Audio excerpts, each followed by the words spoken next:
On parle des orientations économiques et sociales du gouvernement. On va revenir sur cette mesure à laquelle l'exécutif donne une nouvelle chance, les emplois francs. L'annonce a été faite par Emmanuel Macron cette semaine.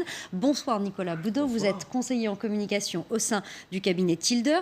Si on résume, le dispositif prévoit de verser des primes aux entreprises qui embaucheront des jeunes issus des quartiers populaires. Deux objectifs, lutter contre les discriminations à l'embauche et puis faire réduire le chômage des jeunes. Sur ce point-là, y croyez-vous? Nous vous avons posé la question. C'est notre sondage OpinionWay pour Tilder et LCI et on va regarder la réponse. Et non à 54%, non parce qu'on reste sur le souvenir d'un échec, Nicolas. Mais oui, c'est pas avec les vieilles méthodes qu'on fait les meilleures réformes. Ça a été un échec absolument total, un de plus de l'époque du gouvernement de François Hollande. Juillet 2013, octobre 2014, un dispositif est mis en œuvre pour accompagner et faire en sorte d'embaucher des jeunes des quartiers prioritaires. On attendait 50 000 emplois, il y en a eu 250 qui ont été signés, 250 contrats, donc ça a été un four total.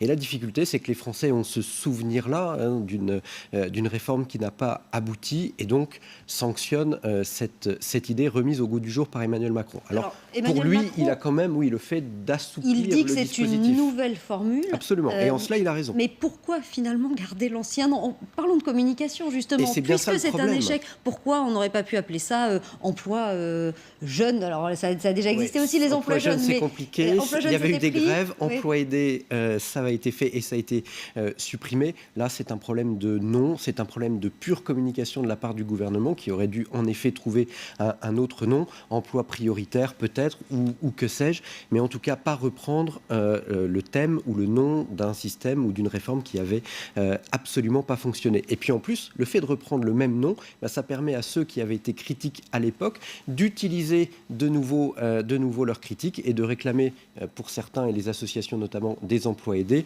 ou pour d'autres la suppression stricto sensu du dispositif, certains parce qu'ils veulent le retour des emplois aidés, les autres parce qu'ils considèrent que l'emploi doit être égalitaire pour tous, quel que soit son niveau d'études ou la zone géographique dans laquelle on vit. Donc, pas très inspiré le gouvernement, mieux inspiré sur les questions économiques que sociales pour l'instant. Et même chez les macronistes, ce n'est pas un franc succès. Alors, non, on passe la barre, 58%, à 58%, mais on est à 58% de convaincus. En général, quand on évoque ici, à travers ces sondages, les mesures du gouvernement, évidemment, on est largement dans l'électorat d'Emmanuel Macron, ça monte très haut. Là, 58%, c'est oui, non, c'est pas terrible. On est toujours au-dessus de 70% quand on pose les questions depuis que nous faisons ces sondages. Là, on n'est pas à un très haut niveau, tout simplement parce que les Français, contrairement à ce que l'on peut dire, ont de la mémoire et qu'en communication, les dénominations des réformes ou des actions ont un sens extrêmement important.